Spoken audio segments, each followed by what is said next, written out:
Destaque TV, hoje aqui na casa de Luciano Bahia, e o auxílio luxuoso que ele tem. Olha só quem é o assessor do cara, Fernando Bidu.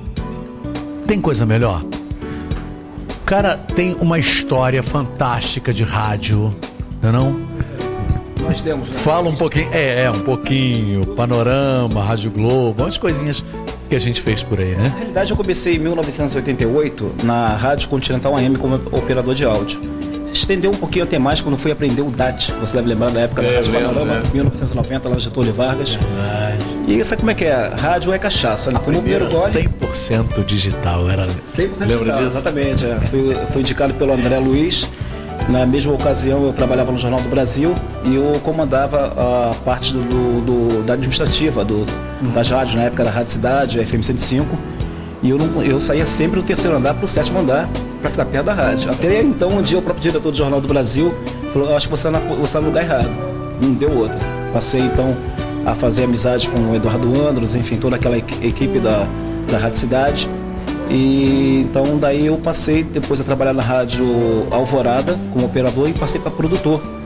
O que eu tenho muita honra de ter sido um dos percussores é produzir eventos radialísticos na rua. Ou seja, o ouvinte tem aquela curiosidade de ouvir o radialista. Quem é aquele cara que está ali, né? Falando, conhecer o locutor. Pois é, na época o Night Shift, conhecido como Márcio Marques, o Night Shift da Rádio Alvorada, que foi um programa que na época marcou muito a geração dos anos 90. Mas eu tive orgulho, assim, não somente estar fixo numa emissora, mas ter grandes amigos em outras emissoras, né? Tive o prazer de levar pela primeira vez o Heleno Rotai a fazer evento nas ruas, né? Ou seja, nas casas noturnas. O Mário Esteves, o Jair Roberto, Mônica Venerable. Eu tive assim um destaque melhor, foi em 1991. Foi na RPC, que virou um fenômeno do Rio de Janeiro. Verdade. Então, pouco tempo, ela iniciou o processo dela, fazendo a mudança do perfil musical, passando para pop rock. E em tão pouco tempo, em 6 meses, ela já ocupava a segunda colocação no Daio Carioca. Então, ali eu comecei também a ter a primeira oportunidade como locutor na madrugada e também trabalhar paralelamente com eventos com os locutores, associando também alguns artistas, né, da TV, como tive o privilégio de apresentar alguns bailes debutantes com o Marcos Palmeiras junto com alguns locutores. Mas também tem história de rádio, né? De ouvintes também, principalmente na Tem rádio. umas coisinhas violentas. Eu sei que eu fazia madrugada na Panorama. Exatamente, madrugada. Era complicado receber aquele telefone maldito que não parava de tocar. Mas sabe o que é engraçado, Leopoldo? As pessoas que curtem rádio, principalmente na madrugada, são pessoas que são carentes.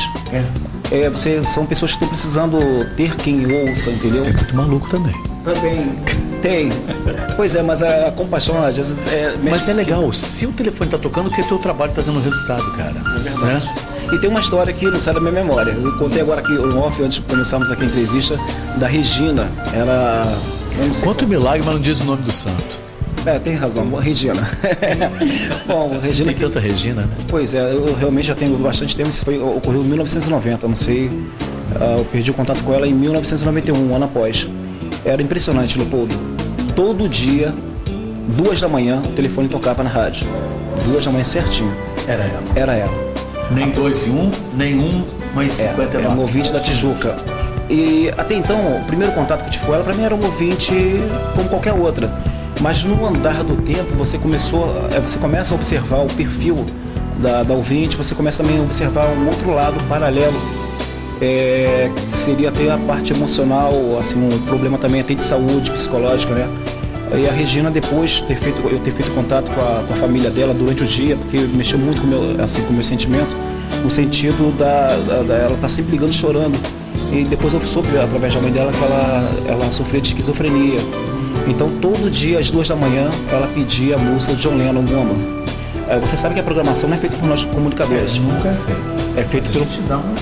de vez em quando a gente dá um jeitinho. Até então, eu não tinha como negar o pedido dela, né? Eu ainda tentava até passar uma outra música do John Lennon, mas ela não, queria escutar um Woman.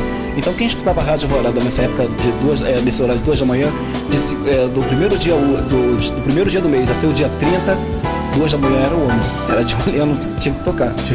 Tinha que tocar, não tinha jeito. Se fosse na Panorama, tava demitido, que o Mr. Alban ficava ali direto ouvindo, né? Se tocasse fora do horário, ligava e não, tá errado, sabe? Não foi isso que eu programei. Pois é, engraçado, sabe, eu não tinha conhecimento, depois de vir a ter mais conhecimento sobre o lado da psicologia, eu achava aquilo divertido, mas o negócio era muito sério, entendeu? Ela, na terceira semana, ela, de forma assim, obsessiva, né, fazendo repetições das mesmas solicitações, ela indagava dizendo que o John Lennon estava no quarto dela, conversando com ela, e estava esperando, na época da cartucheira, apertar o stop ali, o play, o start, né, e adicionar a música do John Lennon para ela poder ouvir junto com ele, que ele estava no quarto dela. Cara, essa história para mim foi a mais marcante do rádio, né? Muito doideira.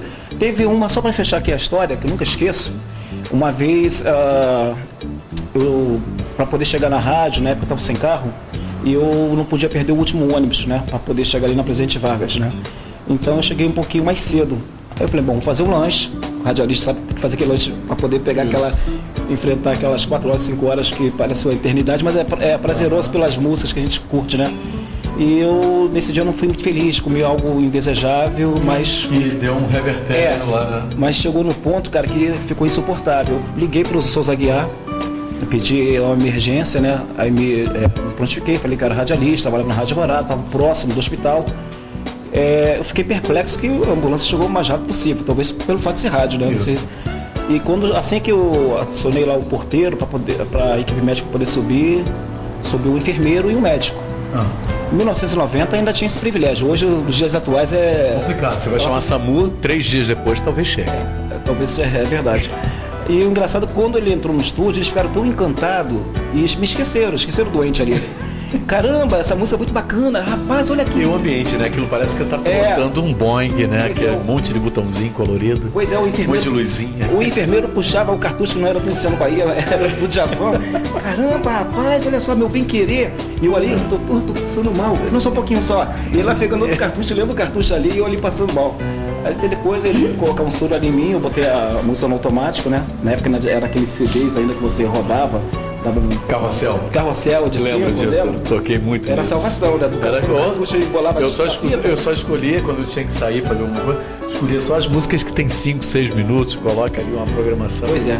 Bom, melhor a gente sabe porque o radialista tem papo. Tem mais uma, então só pra fechar.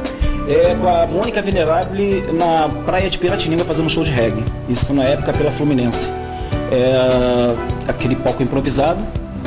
E eu ali dando assistência pra ela, era só um simples produtor. E ela com o microfone agitado, aquele jeito elétrico dela, pra lá e pra cá, pra lá e pra cá, pra lá e pra cá. E nisso eu tinha que acompanhar, porque esticar o cabo e tal, preparar ela, passar também os clipes, né, das brincadeiras e tal. Porque em cada intervalo tinha uma banda de reggae pra tocar. Aí eu dei um passo a mais, era em falso. Cai de uma altura mais ou menos de 1 metro, 2 metros do palco para areia. Bacana, e grande desse jeito, né? O engraçado que, tipo assim, houve um salva assim, do povo, né?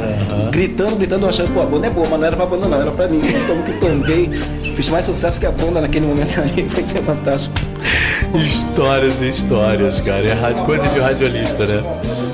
Outras histórias pra você. Bacana. Cara, um prazer estar... Muito bom, cara. Muito bom. Sucesso sempre. Um abraço pra você. Valeu demais. Destaque TV.